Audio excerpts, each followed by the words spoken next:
Hey everyone, today I'm going to show you how to engrave designs into wood for some relatively small projects such as those shown here. They include decorative plaques, cutting boards, picture frames, and coasters. We're also going to enhance the look of your project by adding some colored epoxy resin. Okay, let's get started. So first you'll need to determine the size of the wood medium you want to engrave and the design or the theme for your engraving. You can, as here, you can engrave pictures, images or words. You can also, in terms of the wood, you can buy pre-cut wood at stores, hobby stores like Hobby Lobby. In my case, in my wood shop, I always have a lot of cut off or scrap pieces, so I just use some of those and just cut them down to the size I want. Notice they don't have to be exactly square or symmetrical. In this case, this one has some rough edges on it. It's not totally square, just adds kind of a different design element, if you will. And there are a variety of wood species to use. In this case, this is pine. It's very inexpensive. You can buy it at Hobby Lobby. Then there are more exotic hardwoods, such as this case, walnut, cherry, maple are more durable and will result in a more beautiful result.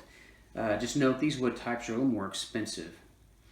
So once you get your wood and you have your theme, just make sure that you take the wood and you sand it, fairly smooth. I have not tried to use this process on a curved surface. It probably is possible. Then you want to create your actual design template for this piece. You see here, I printed this on my computer. You actually can hand draw on paper using a permanent marker or pen.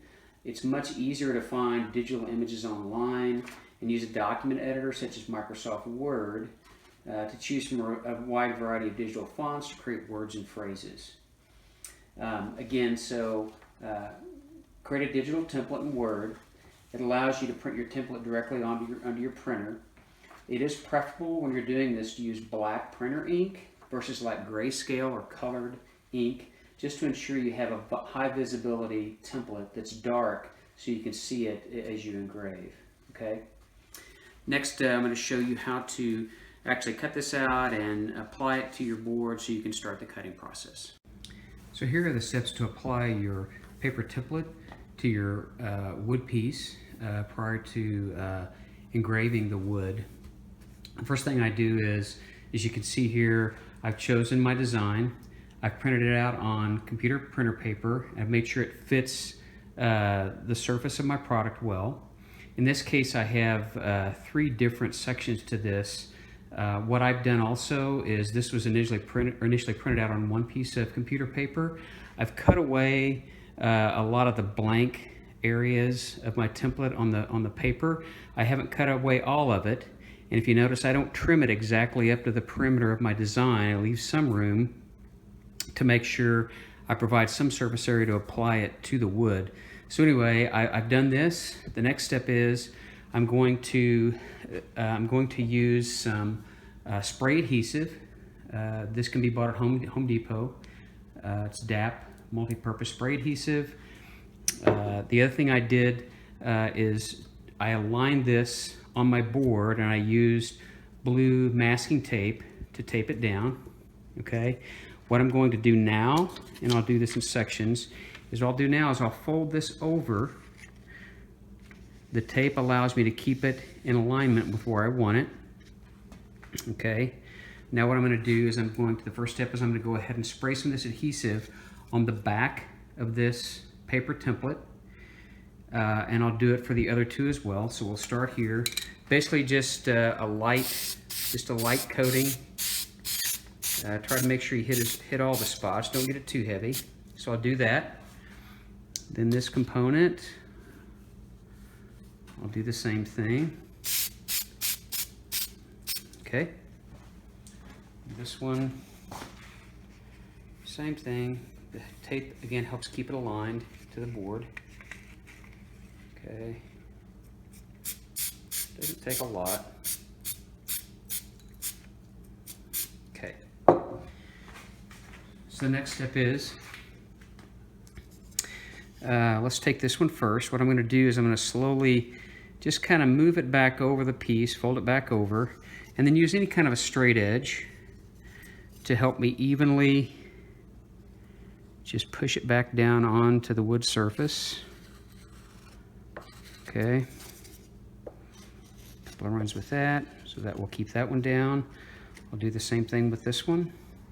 Again, you just want to make sure not wrinkle the paper as you do this. So I start from the bottom where my tape is, and using the straight edge, this helps me push it down evenly. Okay. And we'll do this final one. Again, just bend it over. Okay. All right, now what I'll do, that I have it adhered, I'll remove this tape.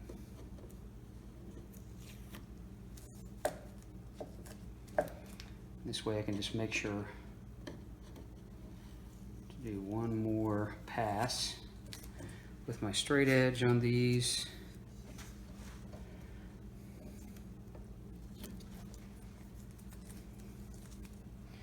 This is pretty simple.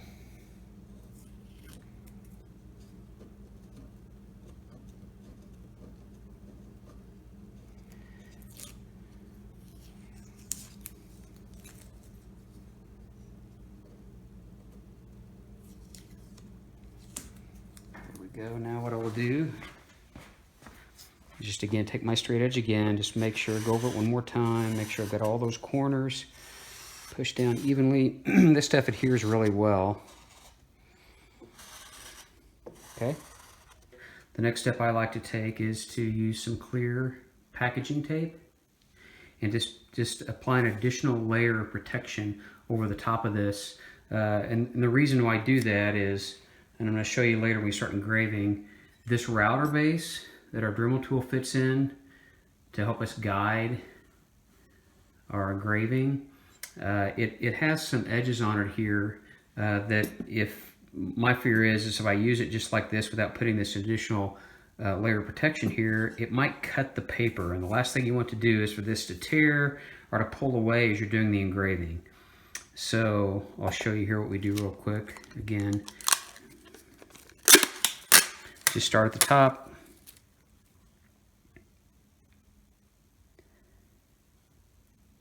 Apply the first strip over. You want to try to do it and keep it fairly smooth. You don't want to create creases or wrinkles in this. If you do, you can just use your fingernail to smooth them out, but put the first one on here. Lap it over the edge.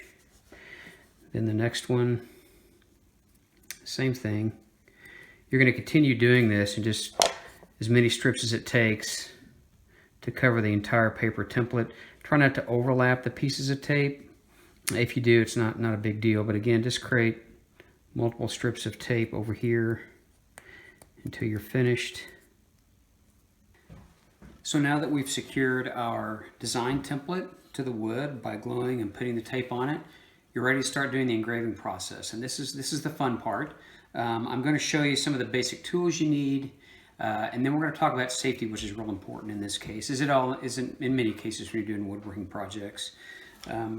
So first of all, the main tool you're going to use is a Dremel tool. You can buy this. You can buy these at Home Depot. You can buy them on Amazon, local woodworking stores like Woodcraft. This one in particular plugs into an AC outlet. They also have versions that are cordless, but essentially it's what does the actual work to engrave and cut out the design onto the wood. So in addition to this, obviously you'll also need the cutting head bits. I bought a set of 5. These come in multiple diameters for your cutting. Obviously you have places on the board that you can use a bigger diameter to cut these large parts. There's also some more intricate designs on this specific board that require a smaller diameter. Again, I also bought these. I bought these at a company called Stuart McDonald. It's a guitar builder's supply store. I think you can also possibly get these at Woodcraft. But basically, let me show you. Again, they're just mini drill bits. They actually fit into the end of the Dremel, and we'll go over the details on that in a minute. You tighten those down, okay? So this actually does the cutting. Then also an important piece here is this mini router base. So I also bought this at Stuart McDonald. Again, I think you can order these on Amazon as well. But this basically is what holds the drill tool while we cut. So, and we'll do the setup here in just a moment. I'll show you the details. But basically the Dremel fits in this hole and allows the Dremel to stay in a vertical position, so you have the downward cutting motion of the bits, right? It has handles on it that allow you to kind of hold it and guide the Dremel. It also has these knobs that allow you to lower and raise the bits to whatever depth you want. The next thing I want to talk about is safety. Okay, this is really important. Although this is a relatively small tool, it is a power tool. The first thing is you'll need to wear eye protection. As you're cutting, you know, chips or sawdust can fly up from the board as you're cutting on it, so you need something to protect your eyes. You know, your regular eyeglasses, if you wear eyeglasses, that may help, but it really isn't enough. So you can get, you know, safety glasses in this size. They come bigger. Some of these will fit. If you wear eyeglasses, they'll fit over the top of your eyeglasses, but you definitely need something to protect your eyes. The other thing is you'll need a respirator device to protect your lungs. Again, this thing will, as you do the cutting, it kicks up a lot of very tiny sawdust particles, and so inhaling those things into your lungs obviously wouldn't be good. So you have a few options here for a respirator or mask. A more sophisticated version is something like this. So this one, basically, this fits over your nose, it goes over your head, and then this holds it on. It has these little pads, these filter pads. You can replace these, but this actually helps prevent the dust from coming in. So again, it secures not only over your mouth, but over your nose. The thing you can use that will work is just a basic particle mask. Again, you can go to Home Depot to buy these. They're just a basic like paper mask that fits over your face. Much less complicated than this, but for what you're doing here, it's probably sufficient. Okay, so you'll need that. So when you're installing or removing the engraving bits from the Dremel, you must ensure the Dremel tool is not plugged into the electrical outlet. It needs to be off, right? So there's going to be periods, throughout the process of cutting, you'll want to switch. In some cases, you'll need to switch the size of the bit out of the Dremel, and it's dangerous to attempt to do that while this thing is plugged in or while the power is on. While actively engraving, hold the Dremel tool once it's installed. Okay, hold the Dremel tool, you know, by these handles, right? That way, it helps to keep your fingers away from the drill bit, which will come in through here. Okay. Now let's actually talk about the details of how to actually set up the Dremel, how to attach it to the base, and then once we go through that, we'll actually get started. Again, this one it plugs into an AC outlet. The on-off switch is right here. Okay, it's multiple speeds, so you can go from very slow to very fast. For the process of doing this cutting, because you'll want to use as much power as you can to make sure these bits cut effectively, when you do turn it on, you'll want it at full speed, okay? But you can adjust it to different speeds. The hole in the top of this router base is threaded, and it fits with the threadings on the Dremel. So I just turn it up like this and just turn it and screw it on. Okay. Just snug it up. You don't need to over tighten it, but you can just tighten it with your hands. Okay. And you can basically at this point take the router bit, okay, take the shaft, not the cutting end, take the shaft, insert it into this hole, all right? Again, it's loose right now.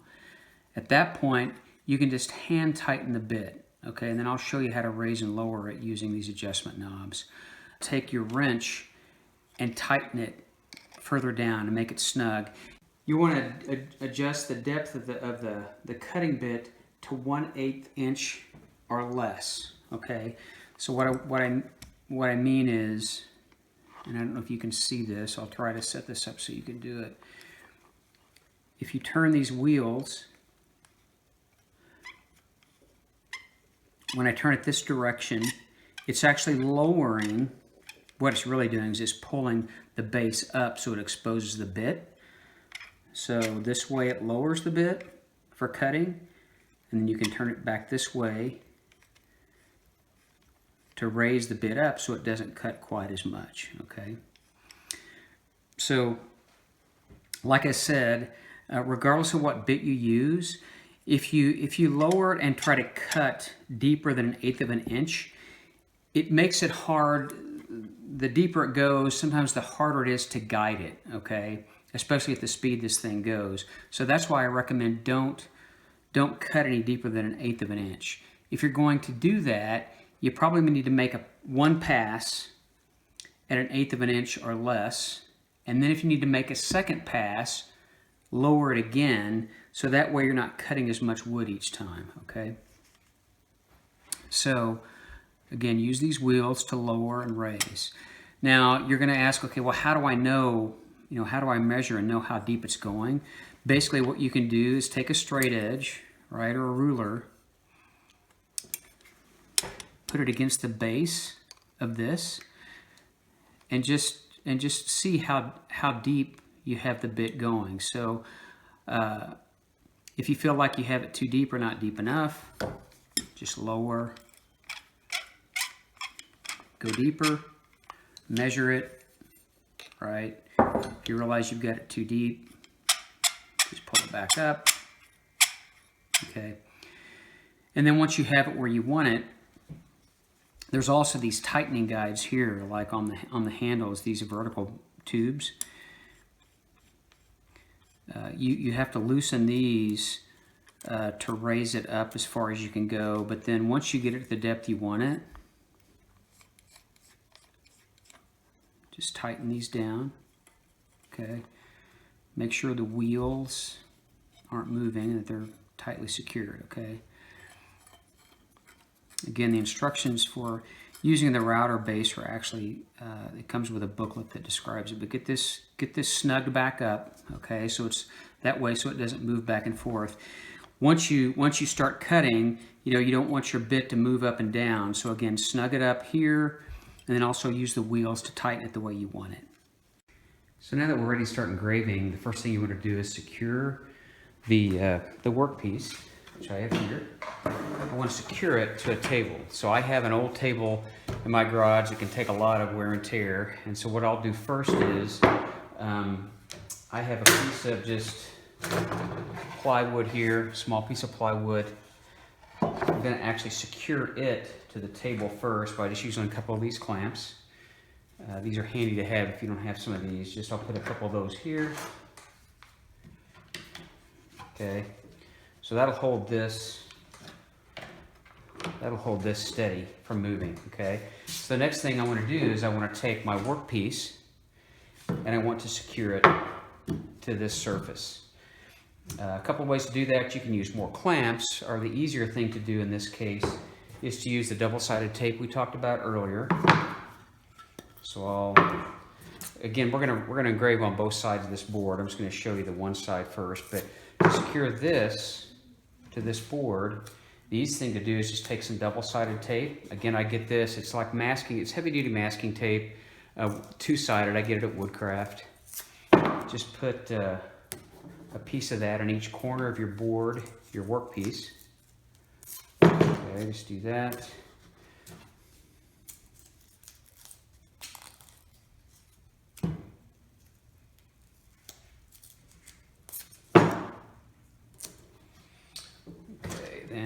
you remove the backing of the side. I just use a utility knife just to get under the corners here to get that on.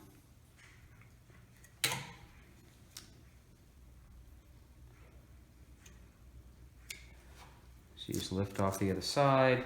This side's sticky, so now you have adhesion of the tape here, and then this will be what we use to adhere to the actual board itself. So let me finish this up, and then we will we'll come back and start again.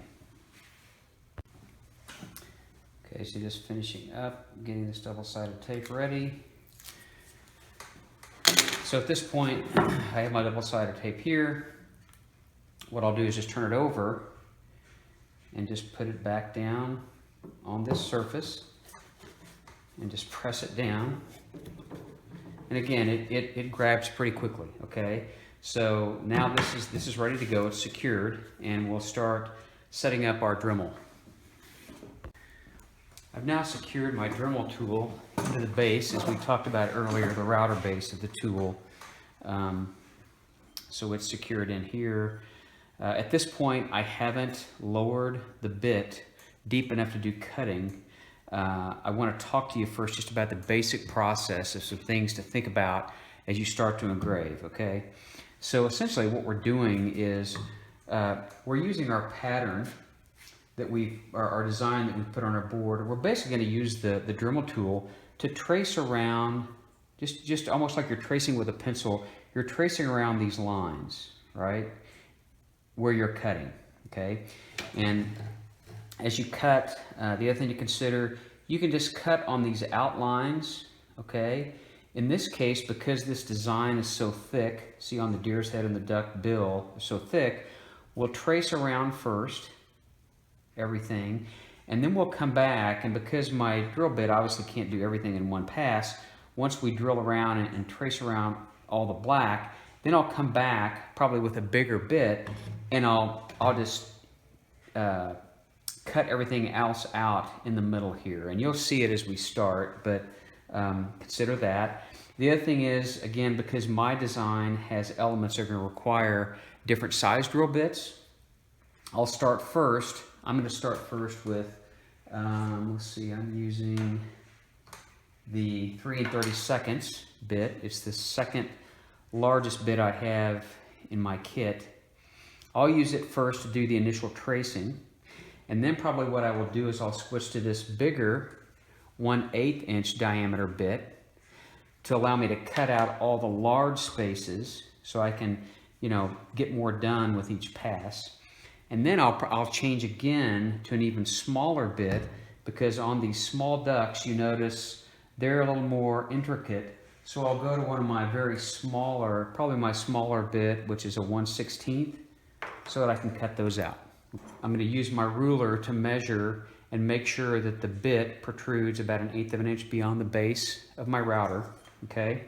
And then again, and notice, because I'm getting everything set up, I've not plugged this in yet. Remember, one of the safety things we talked about is safe. So again, the process will be basically, you'll hold both sides of the router base, just so my camera can see it. Again, you're just going to use this to trace around the outlines, okay, of all this. Just use it to trace a few other, I guess, points to make this more effective. Do the cutting process slowly and very methodically. Don't get in a hurry, just to try to be as accurate as you can.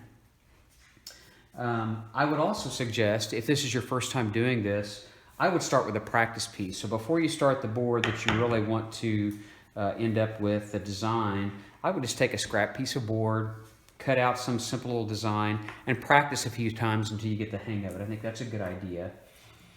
And then notice also, since this is really much a freehand motion of tracing around this, you may not be 100% accurate, but that's okay. I found with practice and using a slow motion, I get a pretty good cutting precision. The other thing you can do, if you do want to be more precise, for example, I have a board that has some very straight lines that are very long in length. If I want to ensure a very straight cut, you can, like I said earlier, you could take a straight edge, like this one, and you could secure it on your board, And notice that the router base, it has some very square angles on it. And the reason that's set up that way is that if you do want to cut exactly straight lines, you basically can line your straight up edge up how you want, right? And then it's really nice because then the edge of the router base, you can just use this edge to have the router float very precisely, and it will cut a very straight line then. I've gotten to the point where most straight lines I can do it fairly accurately without this, but if you want to be real precise, again, it's kind of nice. You can put the straight edge here. It has other angles. I can do it whatever angle I want to. If I want to cut kind of an angle like this, I can do it. So that's a nice option to have if you choose to do that for very straight lines. Again, it's helpful to use a continuous fluid motion once you start cutting, right? But again, don't expect to complete cutting out your entire design in one continuous run. So it's, doing this whole thing by hand and getting all the way around it in one run is not going to be feasible for a couple of different reasons. One is because as you start to cut, and you're going to see when we start the video, as you start to cut, there's going to be a lot of sawdust that's going to kick up in here around around your bit. And so as you do that and all the sawdust starts kicking up, it starts to accumulate, you're going to have to stop, blow the dust out, and then start again. Because once the sawdust starts to build up, you won't be able to see where you're cutting, right? So for that reason, like I said, you can't cut the whole thing in one continuous motion. So what I like to do is I like to kind of put a plan together, cut like small sections at a time. So what I'll do, I'll say for this part, I'm going to start here, and my plan will be to cut from here to here, and then stop, and then kind of readjust and do it again, right? So just kind of plan out sections at a time. Maybe cut from here to here, raise your bit up, reset, cut from here to here, and again you'll see that as I go. But again, that's another recommendation, something to consider. Once you're done and you've cut out everything and you've shaped all the spaces through here, then what you can do is you can stop and take a look. You'll want to make sure and blow the rest of the sawdust out where it's accumulated in here. Take a look, and you might find some places where you saw that maybe you didn't get quite up against this line, so you can go back, reassess, and say, okay, I've got to clean this one up a little bit. And then once you've got it all cut out, what we'll do then is we'll tear away all this tape. We'll take all the residual paper from my design and pull it off, right? And then we'll have to kind of clean up the board after that. But once you take all the tape and everything off, when we get to that point, you'll see that you may decide that there's some other little, small nuances that you didn't cut quite right, and you can clean them up, okay? Okay, I've adjusted my drill bit and my Dremel to be an eighth of an inch depth of cut, and we're ready to start. Again, remember, put your safety goggles on, your respirator on, right? Those safety precautions are important. Everything's plugged in, and we're ready to go.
Okay, I'm gonna just look and see where I am to this point. Looks pretty good, so I'll just keep going. Here we go again.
Okay, just a checkpoint here. So again, notice again I traced the main outlines.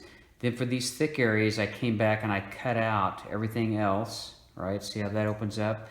It's sometimes helpful at this point, you may want to pull some of this tape off so you can see, because it also starts, the tape even starts to gum up inside of this area when you get close cutting, so you can do that as well. So I also chose here not to cut away all this black because I wanted to give, I didn't want to cut away too much from the duck's head, so I went ahead and just cut a more narrow groove here. Again, those are things you kind of think about before you start the project about where you want to cut.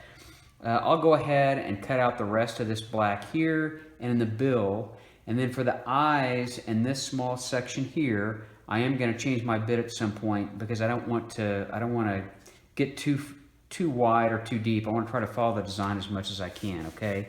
Also up here in this corner of the deer antler, that got real narrow and I want to make that look fairly sharp, so I'll use the thinner bit for that as well. But right now I'll go ahead and I'll dig out the rest of this black and then up here, and then we'll change bits. At this point, hopefully you get the idea around the engraving part of it. Notice how I had to stop very frequently to blow the dust out as it built up here because I wasn't able to see. The other thing to consider as you're cutting, you have to decide, sometimes it's hard when you're cutting to follow the design because the template kind of covers up some of the design. Going up like this cutting, it's kind of tricky because I can't really see where I'm going, you know, cutting uphill as I would call it. I typically like to start at the top of an area and cut down because I can still see my bit as I do that, if that makes sense. All right, I can kind of see where it's going if I do that. So a lot of what I would call downhill cuts is what I prefer to do, and you kind of assess that as you go along. All right, I'll go ahead and clean this up, and then we'll, I think again for the most part you probably get the engraving. I might even show you some of the cutting in here with a smaller bit.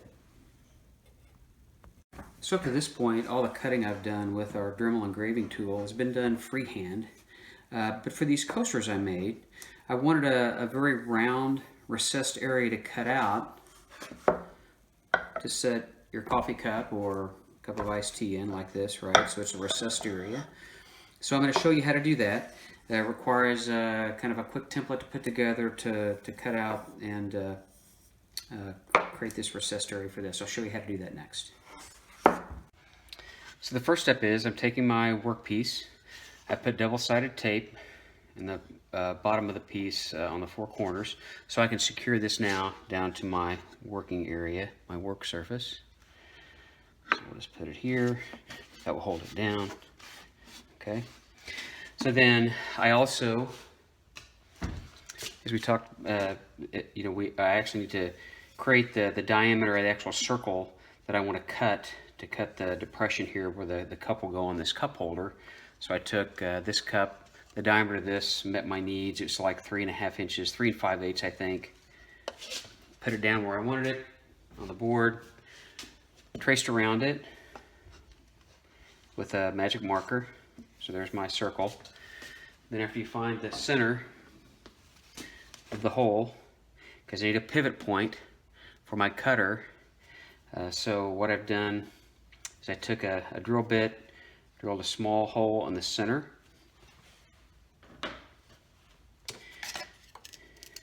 and this nail, in my case I took this nail, it'll serve as a point for my Dremel tool to pivot around as I cut the circle. Okay. Then there are actually circle cutters you can buy on the market. This is just a quick way for me to do it. I kind of made my own. So I took this ruler, drilled a hole where my nail can go through. Okay, so basically this will pivot. I'll connect this ruler to my Dremel and it will allow the Dremel to pivot around this center point to cut. Okay. So I have my Dremel set up to the correct depth. It's about 1/8 of an inch. Okay. So now I need to take my template and attach it to this. Basically what I'm going to do is this ruler And I've measured this out to make sure I have the right circumference set up on this. I'm going to tape the ruler to the router base of my Dremel. So I've got a piece of double-sided tape, so this will attach here. Then the nail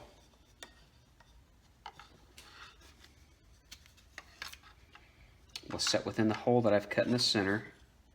Again, I'll do this in a minute. So this will basically tape down to the Dremel tool base. So I can basically spin it around this pivot point and it will cut a perfect circle around the whole perimeter of my mark here. And then once we do that and we have our initial cut, then I'll go through and I'll just cut out all the middle and I'll have my area ready to go. So I'm going to set this up real quick. Again, get this double-sided tape ready to go, like this. Okay, I'll now set this.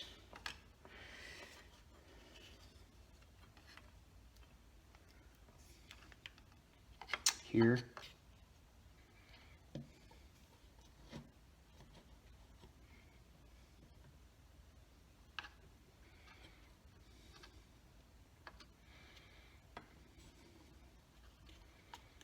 I'll just push it down so it attaches to the base. See, here's what I've done basically to attach it. Okay, so it's now attached.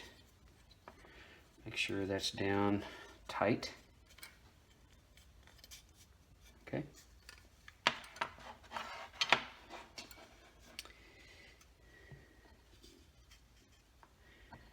And what I'll do, like I said, I will actually hold this and just allow it to turn around as it cuts, keeping the center point even. Okay. So we'll turn on our tool and we'll start.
So as you can see, we've now cut the perimeter, a perfect circle around my area here.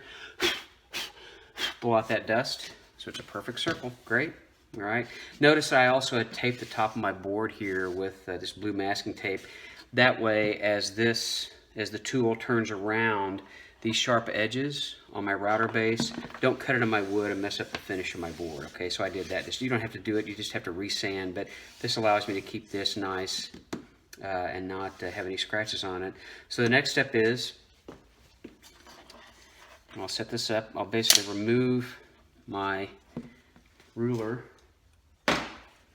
from my tool, and what I'll do now is I'll just take the Dremel and just freehand and just cut out all the rest of the center so that everything's perfectly even in the bottom. Okay, so we'll do that real quick and I'll show you the results.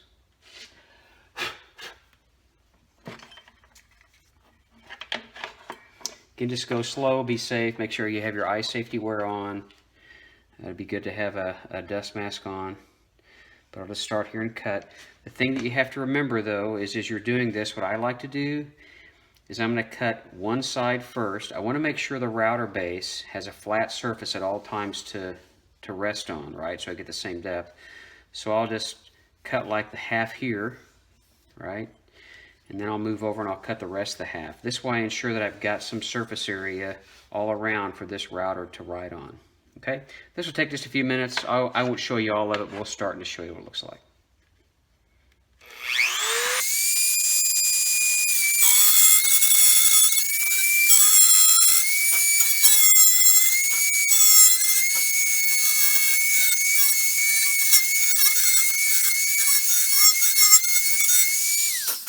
So again, see what we're doing. We're just slowly cutting out all this raised area of the circle. As you do this, just make sure you have to be careful. You don't want to cut outside the lines of the perimeter area you cut initially. So just kind of keep your eye on it. Continue to blow out any dust that builds up under the router. And we'll just keep doing this until it's all done, and then we'll be finished with that. Okay.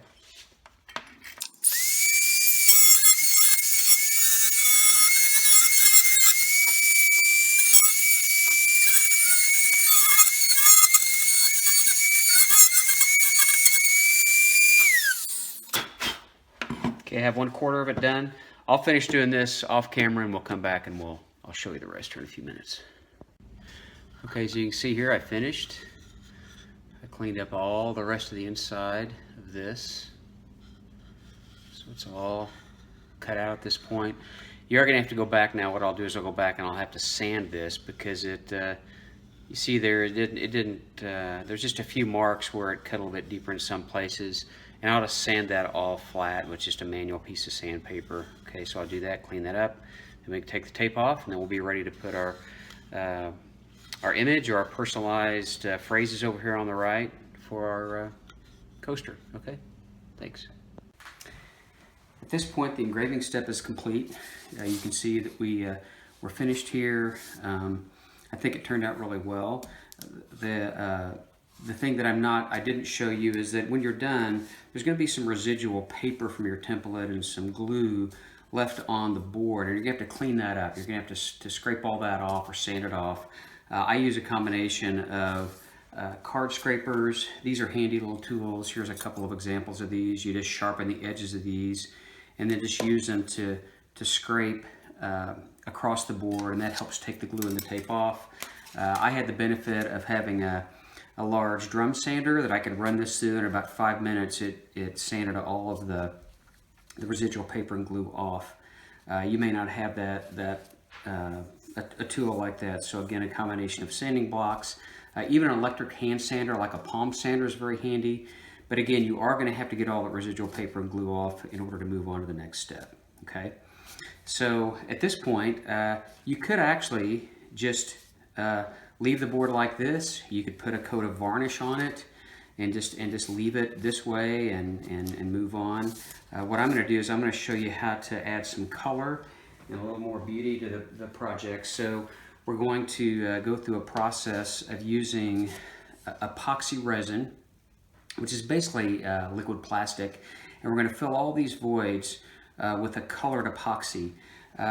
In this case, let me show you an end result of this actual design with a green epoxy color filled in. So this has the epoxy done. It also has a coat of varnish on it. So it really obviously makes, from this to this, it really makes the project stand out. So I'm going to show you how to do this part next.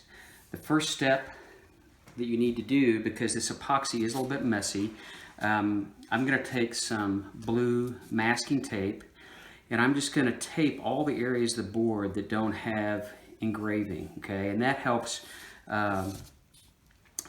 you in that once you're done with the epoxy and it's dry, you need to do some additional cleanup, and it just prevents you from having to clean up parts of the board that aren't getting the epoxy applied. So let me do that step real quick. This is pretty easy. Again, you just take off pieces of tape and you just tape it where there's not an engraving area.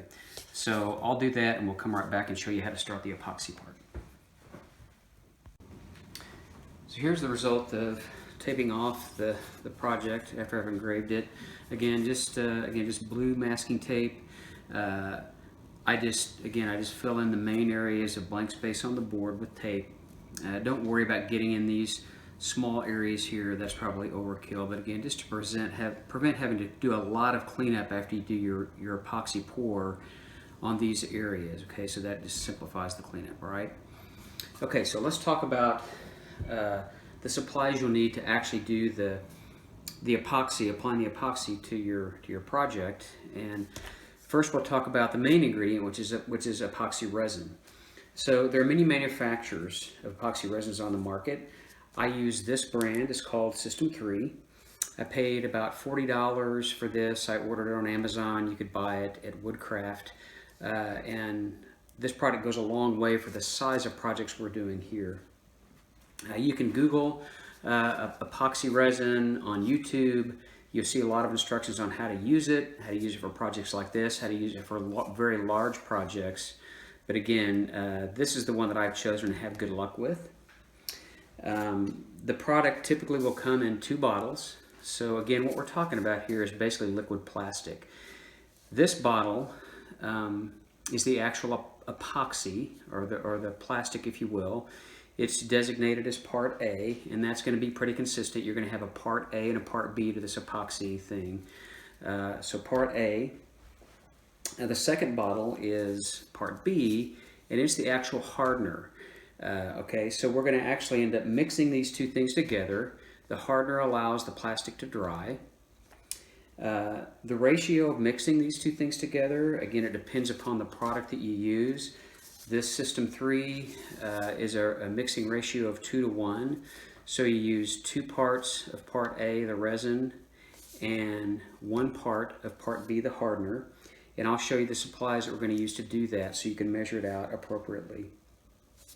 Again, on the back of the bottle, the box, there's instructions on how to do it. It talks about drying times and things like that. So it's pretty straightforward. And again, with the use of videos that are already out there on YouTube, you'll find a lot of people talking about how to do this. Okay, so the hardener is the first part.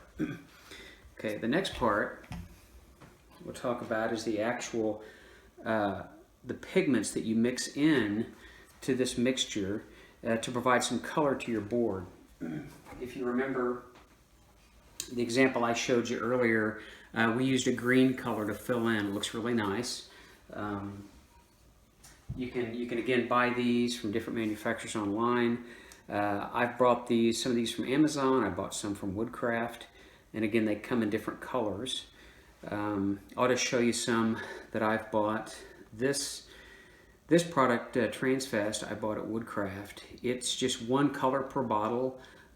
This was $13 for this cardinal red color. Again, it goes a long way. It doesn't take a lot when you mix this stuff up, but that's one option. The other option I just recently found that I really like is this product called Black Diamond Pigments.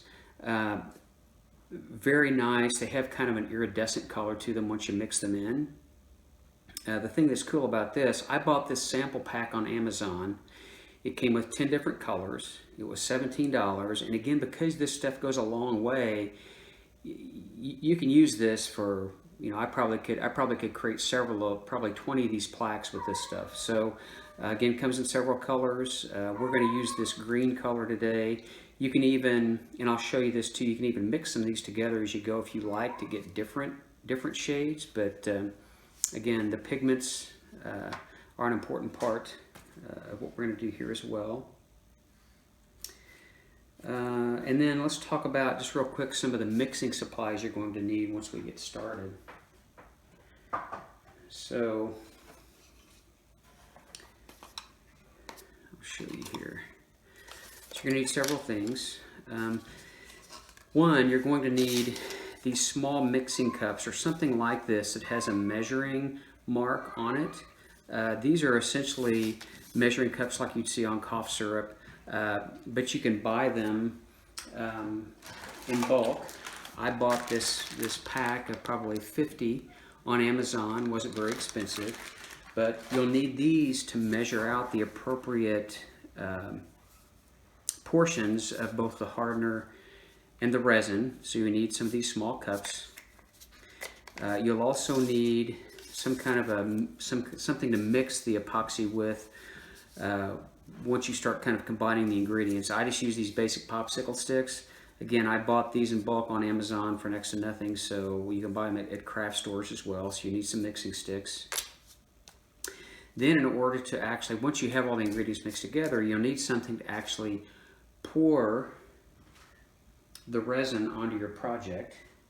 So something to actually, pour the epoxy in after you mix it all up. There are several ways to do this. What I found is very handy are these little plastic syringes. Again, you don't need needles, but you can buy these in bulk as well. I bought a box of 50 on Amazon. Again, it was like maybe $7 for all these for 50.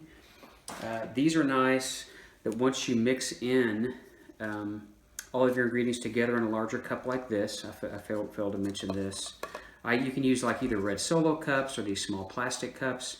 I will say you'll need something, once you mix this epoxy together, it can generate some heat because of the chemical reaction, which is fine, but get a fairly thick plastic cup of some kind to mix the ingredients together. Then once you mix them together, again, the reason I like these syringes to apply it to my project is I can just draw, and I'm going to show you this in a few minutes. You just draw the mixture out, and then you can easily just squeeze it in and kind of easily direct, the location of where your pour goes.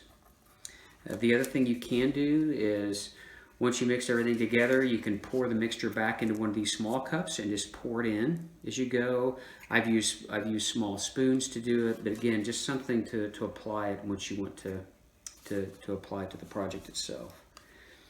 So again, those are the supplies you'll need. You'll need the epoxy, you'll need the pigments, you need these mixing receptacles, if you will, something to pour with, and then mixing sticks.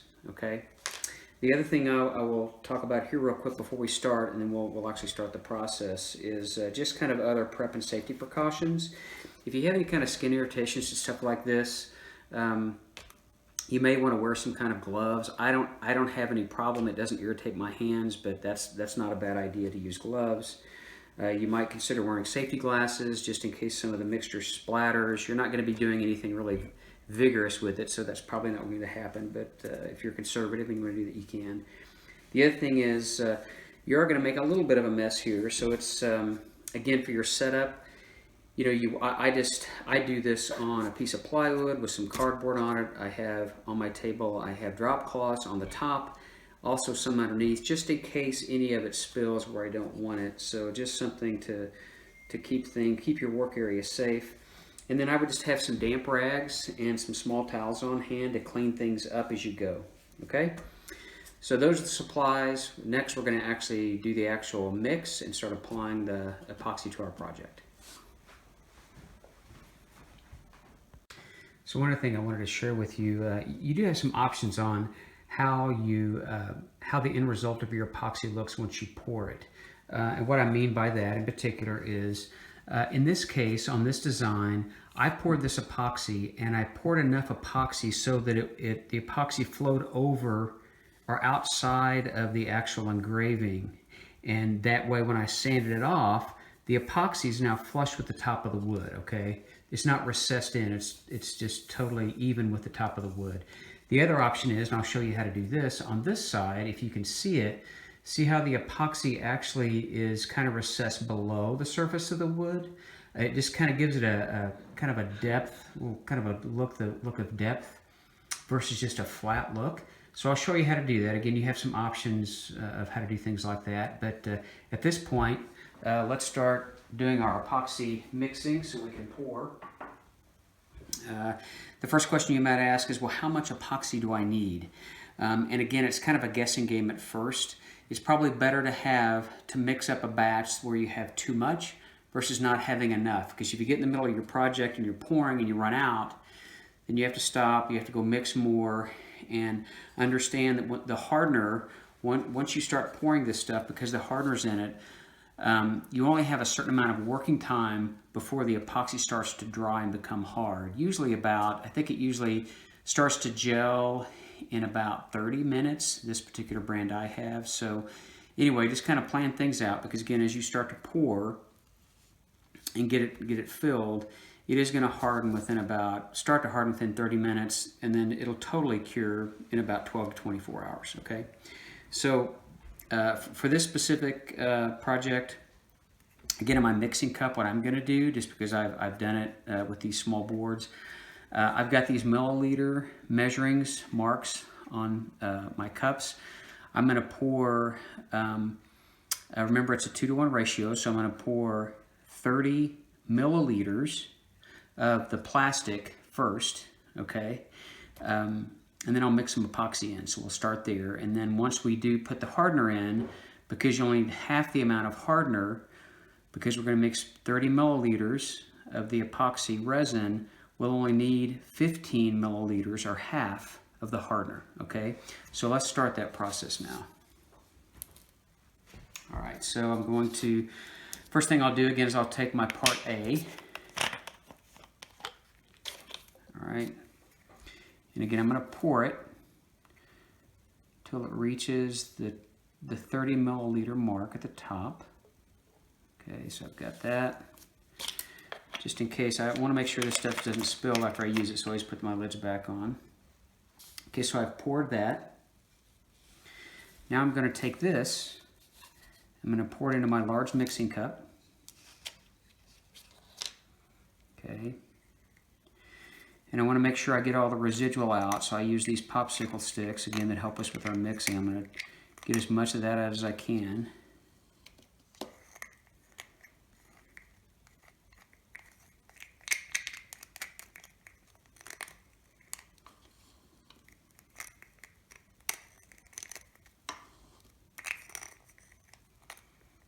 Okay, so that's step one, is getting the resin measured out. Okay. Now, at this point, before you put the hardener in, you want to mix in your resins, or I'm sorry, you want to mix in your pigments. So for this specific design, I'm going to use this dark green emerald pigment, the black diamond pigments. Just come in these little bags. So you're going to mix it directly in with the epoxy mixture, okay? Again, it doesn't take a lot, so just tap the bag, get some in there, okay? You can always put more in. If you get too much, it gets a little more complicated. So now you just start mixing, okay? Try to, this stuff doesn't really clump up at all, but you just want to make sure you mix it in well. I would say you at least need to mix for 3 minutes.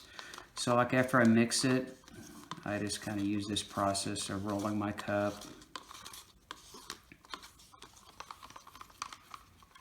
Okay, you note some bubbles will start to form potentially in here, and that's okay. Air gets in as the mixing process happens, you'll see some bubbles start to get in there.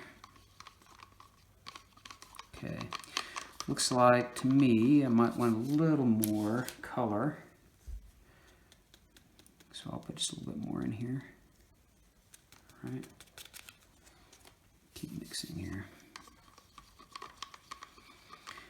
Now at this point, if I want to alter the shade of this green, although this is a pretty cool color to start, but you can, like I have another lighter green. If I want to lighten it up, I could put some lighter pigment in it, if I like. We'll see how this turns out. Again, this black diamond pigment, you can see, look how it kind of has this iridescent kind of look to it, which is what I really like about those. Some of the other pigments may just be a flat color, which is fine. You can also get liquid pigments. I think the powders are kind of nice myself. Just make sure that color's mixed in really well.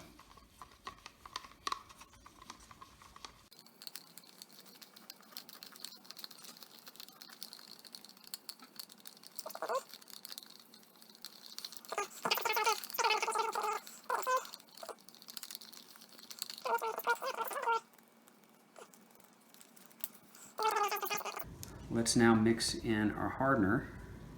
And again, remember we need half as much hardener as we had plastic. So 30 mils of the epoxy resin. So I need 15 mils now of the hardener. Okay, so I'll look for that 15 mil gradient. Sorry, I'll pour.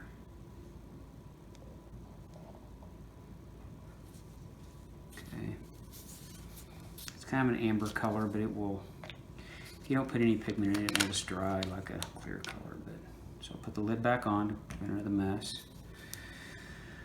Okay, so 15 mils of that. So now you're going to just pour it directly in to the mixture of your plastic, epoxy, and your pigment.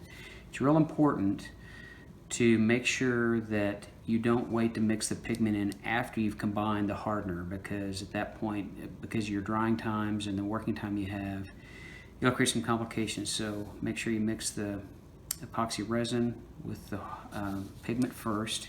Now we'll pour this in. Again, you can use the same mixing stick here.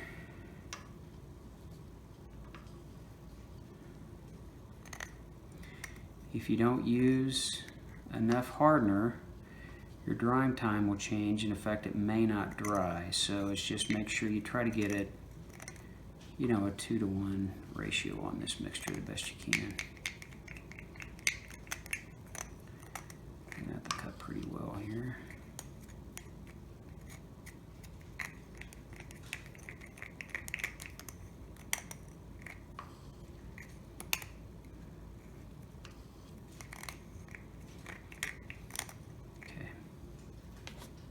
So now, same process. You start mixing the hardener in.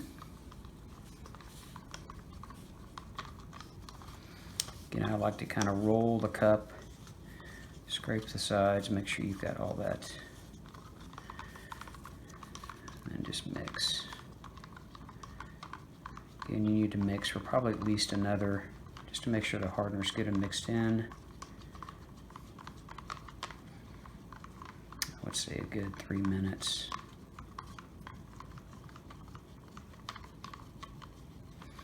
Now at this point, because of the hardener and the resin, the chemical reaction, you may notice, not always, it just depends on how vigorously you mix and how much you use, you may feel this cup start to get warm, and that's okay, that's normal. It's just a chemical reaction between the two. But again, it is important that you use cups that are, you know, these cups are fairly, these plastic cups are fairly thick. Again, I use red Solo cups sometimes as well, but I have had cases where I was mixing it too quickly and maybe had too much mixture and my cup started to actually melt. I haven't had that trouble. That happened once, but again, in some cases it will start to generate some heat, but that's okay. But just be careful not to burn yourself if you feel it getting hot. But this doesn't seem like it's going to get too warm.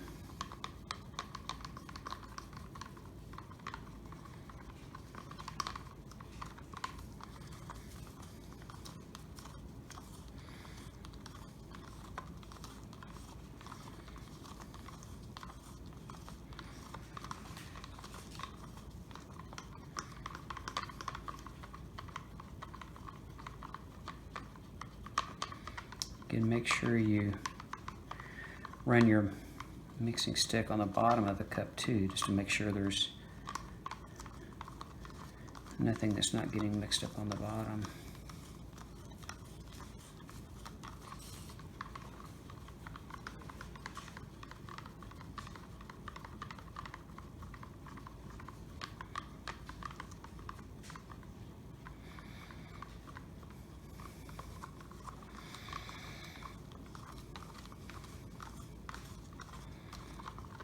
Okay, I'm going to finish mixing this and we'll come right back. Okay, my epoxy and the hardener are mixed pretty well. It's a little thicker now. Now we're ready to actually do the actual applying to the engraved areas of the board. And this is where, in my case, like I told you, I like to use these little syringes. Again, no needles required. You can direct the epoxy pretty well with this. So again, just put it in the mixture, draw some out. Okay. Now, you just start to squeeze it in like this. This color is really, really nice. Again, if it goes over the edges or you get some where you don't want to get it here, that's fine. We're going to clean that up later. The thing I do like about these is I can use this syringe and kind of put the head of it in the crack here and kind of direct the mixture the way I want it. Okay, the other thing you're going to notice here too is that there are going to be air bubbles that are going to form. And you're going to want to, after you get all the epoxy in, you're going to try to pop or remove the air bubbles. There's a few ways to do it. Some people try to apply heat, so take a hair dryer and blow it on the mixture when you're done to try to get those air bubbles. Remove the air bubbles. What I do is that I just use toothpicks. That's another supply component I forgot to tell you about. I use toothpicks and just pop the bubbles as I see them, and it seems to work pretty well. I also, as I get ready to draw more liquid, I just use the syringe to mix it up again to make sure it stays fluid.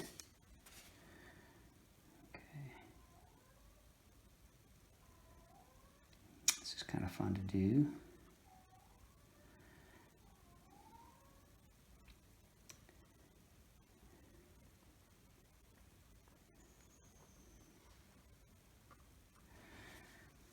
Okay, so I got the deer and the duck head pretty well filled up.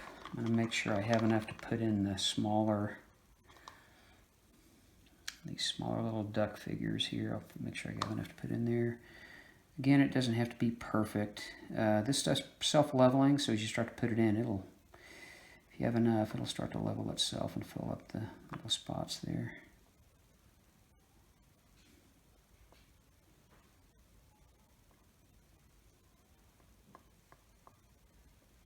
Okay, it can run over the top, that's all right. Just make sure you get all the areas filled up.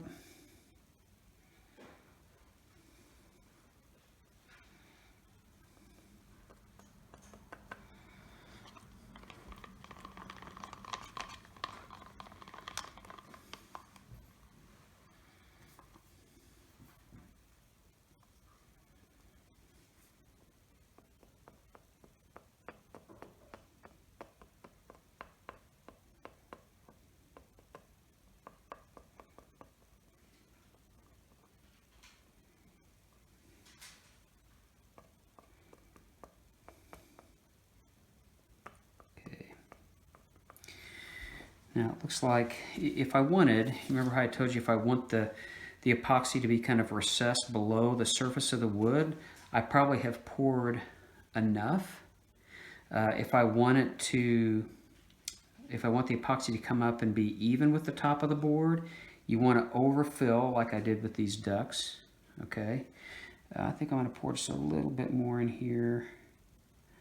I do want this to be recessed, but let me show you here in a second a good way to make sure that happens. I've poured just about enough here, or mixed enough. It looks like I'm going to have plenty. Okay, I'm going to pour a little bit more in here.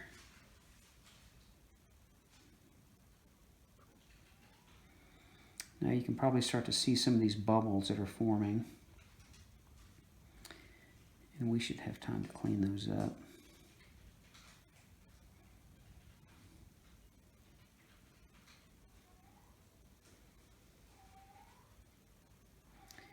You can probably hear my cat in the background. He's not happy. It's about 25 degrees here in the Midwest, and he wants out. But we'll punish him. Make him stay. Okay, I probably have enough.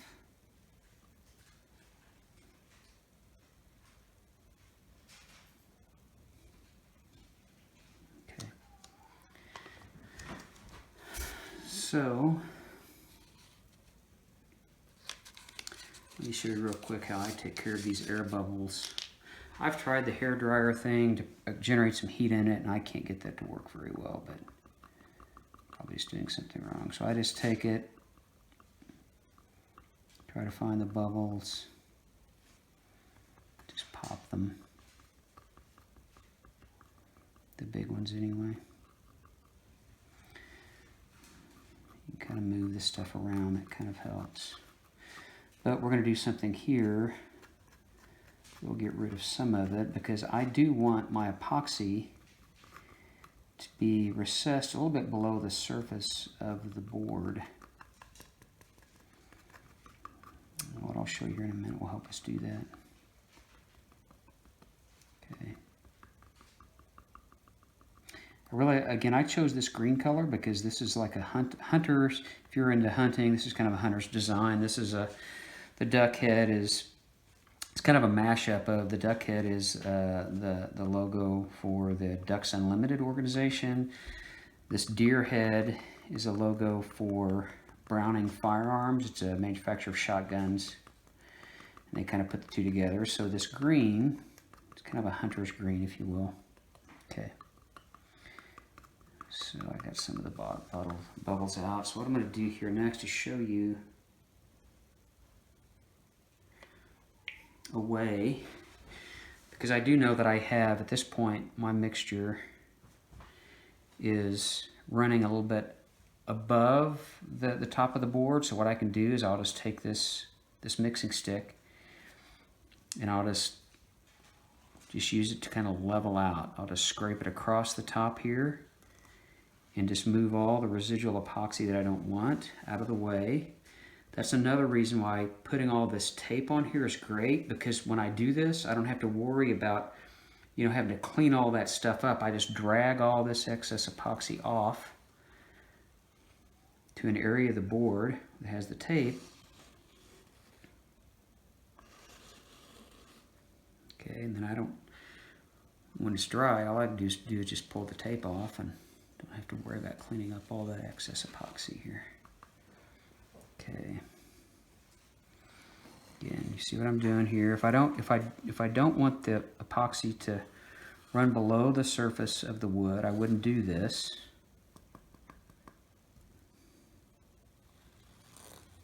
But in my case, I like that option.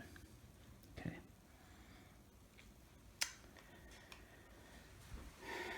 Now, I'm going to take my toothpick again, and at this point, just do some targeted. See, actually, the other good thing is when I did that, it kind of cleaned up all the air bubbles for me. It just kind of drug all those air bubbles that were on the surface. It just kind of drug them out of the way, which is cool. Wow, that turned out pretty good. Okay. Now, one other thing I'm going to do is, and we'll come back in just a few minutes to do this because I want this to dry just a little bit. I come back occasionally and just check within the next 15 minutes. I'll just come back periodically and look to see if there's other bubbles that have formed. If they are, I'll pop them. The other thing I'm going to do to make this design look kind of neat is, because it's kind of a hunter's theme, I want to try to give it a kind of a camouflage look. And the way I'm going to do that is I'm going to add just little spots of gold in to give it kind of that look. And I'll show you how that looks here in a second. I'll have to mix up a little more epoxy to do it. But for now, we'll let this dry just a little bit and we'll come back and I'll show you how to do that, okay? Okay, this epoxy's been drying for probably, I don't know, 20, 25 minutes. What I wanted to show you is, I said I wanted to add a little color to this, mix in a little bit of gold, so I've got this Black Diamond Pure Gold. I've already gone through the steps, again, to mix it up. Looks really neat. And I'm just going to put some highlights in here, hopefully end up giving kind of a camouflage look, or maybe kind of put some of it around the duck's wings so it looks like the sun's reflecting off the ducks or something cool. So anyway, so I can either use like a toothpick to pull this out and kind of dip it in, or I don't know that I need the whole syringe to do this thing, but let's just see what we can do here. I'll just put a few dips around it. Once I get them in there, I'll kind of spread them out a little bit. Try a couple of these.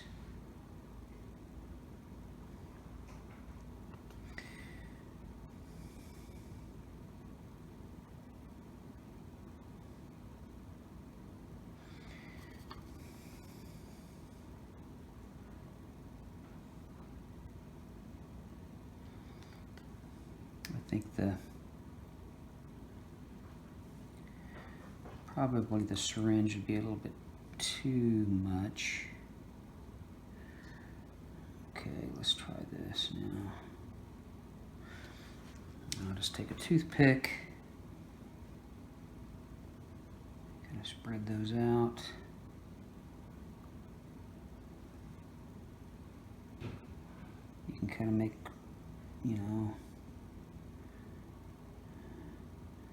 kind of swirling marks so you can see this is already starting to gel up. I probably should have done it a little bit sooner.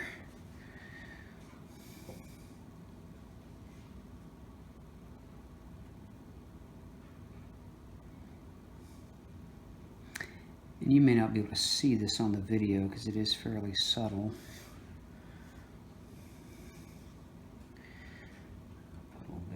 Ducks here. Anyway, kind of get the idea, decide what colors maybe mix well together, and try this out. Again, it doesn't matter if I get it on the board, that's no big deal.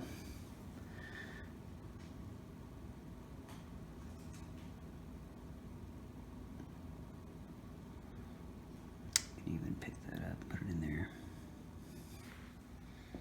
Okay, so what you need to do now,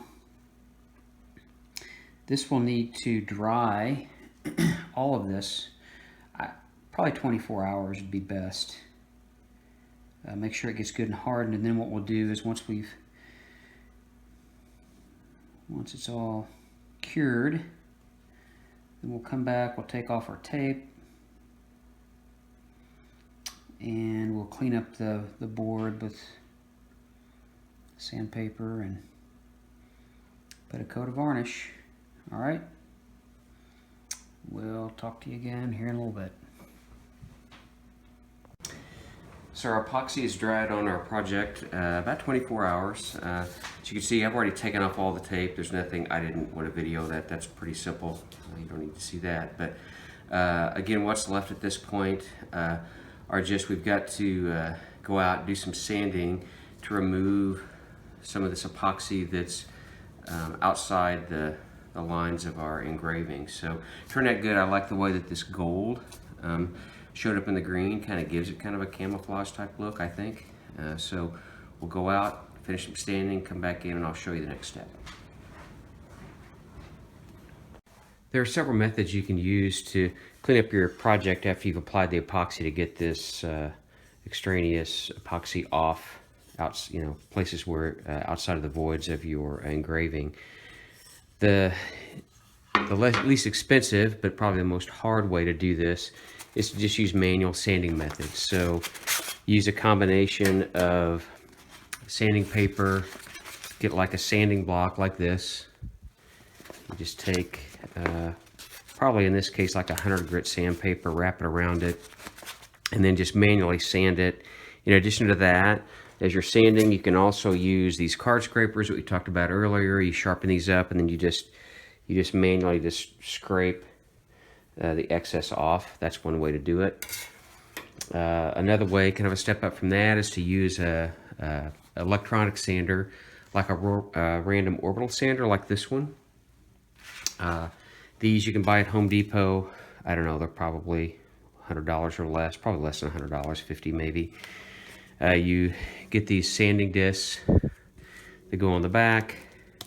It's just Velcro. And then, again, turn it on. Use it to sand off. It's a little more aggressive, would be faster though, obviously.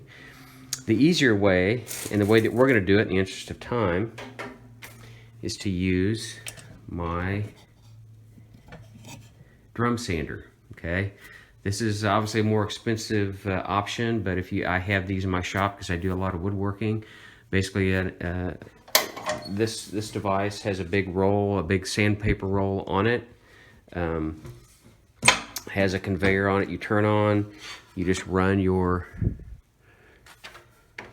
the piece through the conveyor, and it just sands off the excess. I'm going to show you that option real quick because it's quicker. All right, hang on just a second. I'll be right back. I'll get set up and we'll start.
Very slowly because in small increments, because I don't want to dig too deep in this. This thing's pretty aggressive, so again, it may take a few passes to get it set right, but again, it's an easy way to get it.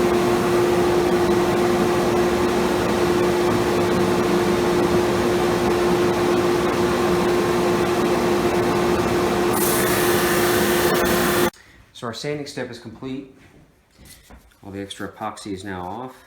I think it turned out well. So the other thing I did is, after I ran it through that sander, in preparation for the next step, I just took a hand sanding block and just sanded with 320 grit sandpaper just lightly. And that's in prep for starting the final step, which I recommend you apply some type of finish or protective coating to it when you're done. There's a lot of products you can use. There's varnish, polyurethane, lacquer, you can use shellac. These are oil-based and water-based finishes, and they accentuate the grain and beauty of the wood. So we'll do that next. Let me show you the product we're going to use. So I prefer to use this product called Armor Seal by General Finishes. It is an oil-based varnish. This product, like most of the ones I described, they come in multiple, I guess I'd call it finishes of either like just a flat finish, a satin finish, semi-gloss, or high gloss. I like either the satin or the semi-gloss, so we're going to use one of those. Again, you know, any of these will work. Just look at the instructions on the back of the can. It'll tell you how to apply it. You want to do this in a room temperature setting to make sure that it applies well. There's a few ways to apply it. You can use either, like these foam brushes are nice to do that. A lot of times what I will do is just I'll buy these blue shop towels, paper shop towels at Home Depot. Just fold it up into a small pad. You can use this as well. I wouldn't recommend a brush since that will create a lot of streaks in the finish. So either one of these will work to apply it. So what we're going to do is we're going to take this semi-gloss armor seal, we're going to pour it in a separate container, and then I'll just show you, we're going to put 2 to 3 coats on it, and I'll show you that as the next step.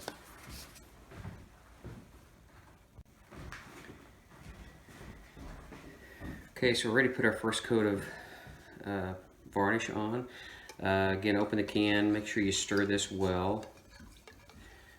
Make sure in case anything's settled. So stir it well with a stir stick. Then again, pour it into like a plastic cup like this before you start to use your applicator to dip from. The reason you do that is if you dip directly from the can and then apply to your product and keep dipping back and forth, there could be some sediment or something on this that gets on your applicator, and then if you put it back in the can, you start to pollute the containers, the contents of the container. So make sure you pour this in another receptacle before you start applying the finish.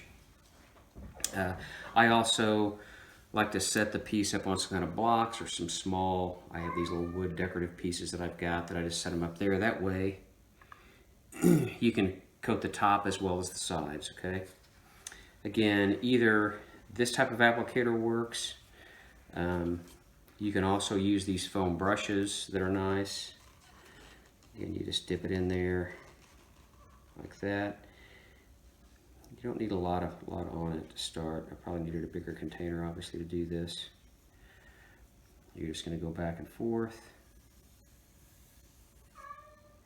That. Okay, don't apply a lot of pressure.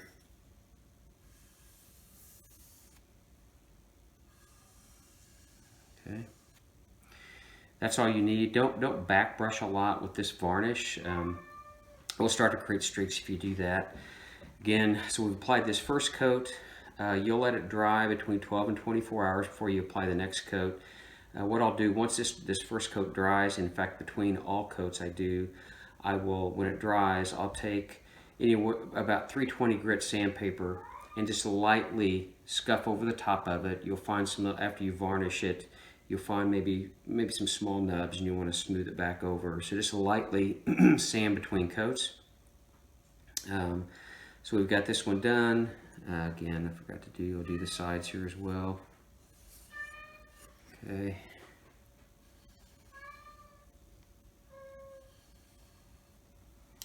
I think I got that a little bit too heavy.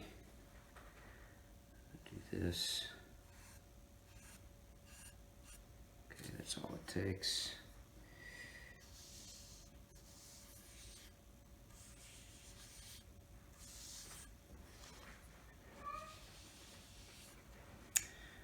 Okay, that's basically the finishing step, and we'll come back when it's done and we'll finish up.